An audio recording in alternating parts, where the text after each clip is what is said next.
අයිබෝවන් සුබ දවසක් වේවා මගේ ආදරණීය හැම කෙනෙක්ටම. දිලීර ආසාද නැති වෙලා අපි දන්නේම නැතිව කුණු වීමට ලක් වෙලා වඳ වෙලාම යන කුඩලු ලෝකයට අදිත් තිතතිය වගේම ගොඩක් අයට තියෙන ගැටලුවක් තමයි මල් පිපුණත් ගහේ කඳ, ගහේ කොළවල සරු භවයේ අඩුකම. ඉතින් ඒ ගැටලු දෙකටම මම පිළිතුරු හොයාගත්තා. කෘත්‍රිම රසායනික දේවල් කොයිතරම් තිබුණත් අපේ නිවසින් මේ දේවල් සපයගෙන මේ ලස්සන දීකුඩලු බබාලා රැක ගන්න පුළුවන් නම් කියන කාරණේ ගොඩක් දෙනෙක්ට වටීවි. එහෙනම් අපි යමු වීඩියෝවට.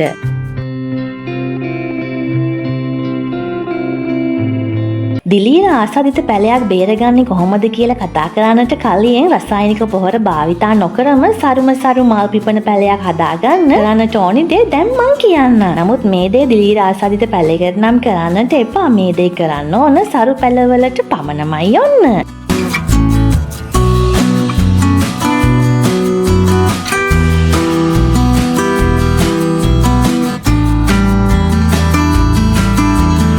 මුලින්ම ඔයාලගේ දීකුඩලු වගාවෙන් සරු පැල තෝරගෙන ඒවායේ මතු පිට පස් මාධ්‍ය අඟල් 2ක් පමණ ඉවත් කරගන්න. ඉවත් කරගෙන කුඩු කරගත් වියලි ගොම ඒ ඉවත් කරගත් පස් මිශ්‍රණයේ ප්‍රමාණයටම එකතු කරන්න. සති 2කින් විතර ඔයාලට නියම ප්‍රතිඵල දැක ගන්නට පුළුවන් වේවි. මේ ක්‍රමය අති සාර්ථකයි. ඔයාලා දන්නවා මම ඉන්නේ තදින් හිරු රශ්මිය ඇති පළාතකනේ. ඉතින් මේ ක්‍රමය මම වගේ තද අවු රශ්මිය සහිත ප්‍රදේශයක ජීවත් වෙන ඔයාලට හොඳටම ගැලපෙනවා. ඉන් පස්සේ මේ විදියට වියලි ගොම එකතු කරගත්ත පැල ඍජු සූර්යාලෝකයේ නැති ගස් අතු පතරින් පෙරලා එන මෘදු සූර්යාලෝකයේ සහිත ස්ථානයකින් තියලා තියන්නකෝ. රසායනික පොහොර නැතිව මල් ගොන්නක් වගේම සරු හරිත වර්ණයෙන් පිරුණු පැලයක් ලබා ගන්න ඔයාලට පුළුවන් වෙනවා ප්‍රත්‍යක්ෂයි. හොඳයි දැන් අපි යන්නේ මේ වීඩියෝයේ ප්‍රධාන මාතෘකාවට. ඒ තමයි දිලීර හානියක් ඇවිත් මැලවිලා මැරෙන්න ඔන්න මෙන්න තියෙන ගස නිවැරදිව නිවසේ ඇති අමුද්‍රව්‍ය වලින් බේරගන්නේ අපි කොහොමද කියන කාරණාව. ඉතින් බලන්නකෝ සරුපසක් තිබිලත් එතමනේ නිසියාකාරයට තිබිලා පිපිලා තිබුණත් මේ පැලේ මලානික වෙලා. මේ තමයි දිලීර හානියක් ඇති වෙලා මාංශල කඳ කුණු වෙලා ගහ පෙරලෙන්න තියෙන ඔන්න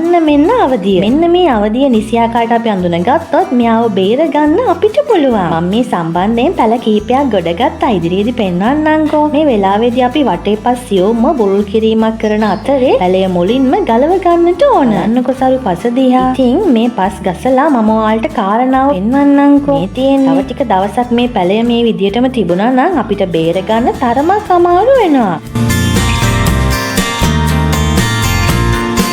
මේ බලන්න අතින් පොතු සියුම්ව ගැලවෙන තත්වයටත් ඇවිල්ලා ටිකක් කඳ සම්බන්ධ වෙන තැන කළු පාටත් වෙලා සමහර මුල් කුණු වෙලා.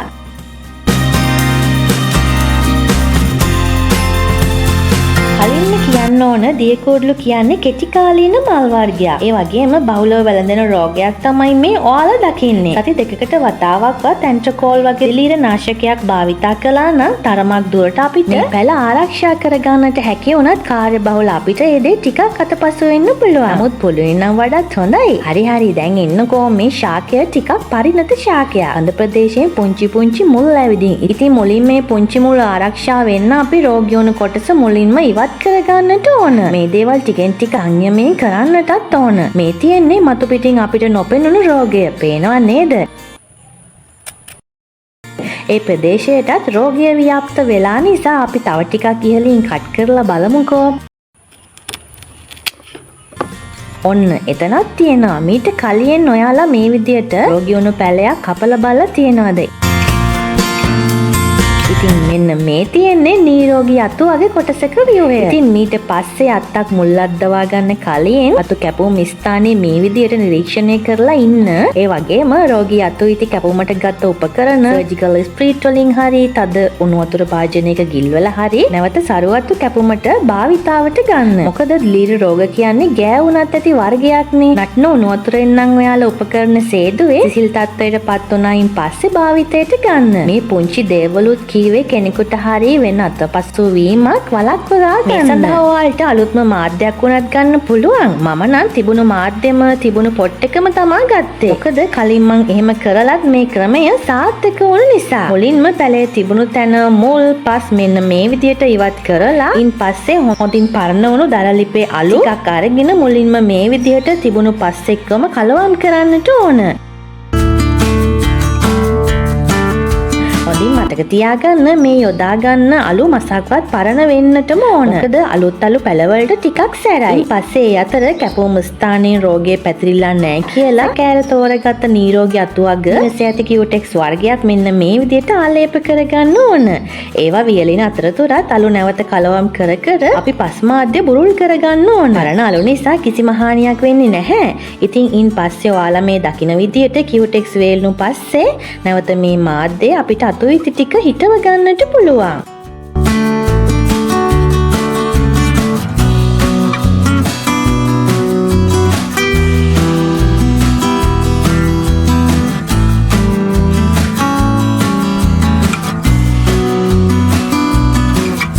ඉතින් ආදර ඉල්ලීමක් කරන්න තියෙනවා හැමදාමත් වගේ අද ඔයාලා මගේ channel එකත් එක්ක එකතු වෙන කෙනෙක් නම් ඔයාලා තියෙන subscribe button එක click කරලා අපිත් එක්ක එකතු වෙන්න. ඒ වගේම මේ වීඩියෝ කෙනෙකුට ප්‍රයෝජනවත් කියලා හිතනවා නම් එයාට share කරන්නත් ඔයාලට පුළුවන්. ඒ වගේම ඔයාලගේ අතින් පුංචි like එකක් දාලා ආදරණීය comment එකකුත් දාන්න. ඒ වගේම ඔයාලටත් මේ ගැටලුව තිබුණා නම් ඒ ගැටලුව විසඳගත්තේ කොහොමද කියලා කෙනෙකුට දැනගන්න comment එකකින් දාන්න කියලා ආදරයෙන් මතක් කරනවා. ඔන්න ඉතින් අද ඉඳලා ඔයාලගේ දිය කුඩුණු මල් වඳ වෙලා යන්නේ නැහැ. නමුත් කල්පනාවෙන් ඉන්න ඕනි යාලා ගැන.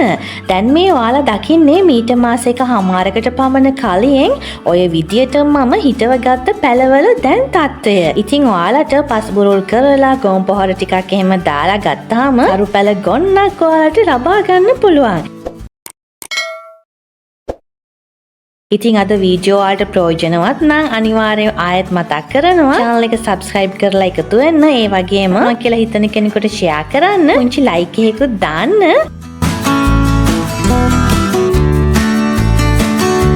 ඔන්න එහෙනම් යන්න වෙලාව ඇවිදින්. ඉතින් ආයිමත් ගිහින් එනකල් ඔයාලගේ පුංචි පැටව් එක්ක සතුටෙන් පරිස්සමින් ආදරෙන් ඉන්න. එහෙනම් ගිහින් එන්නම්.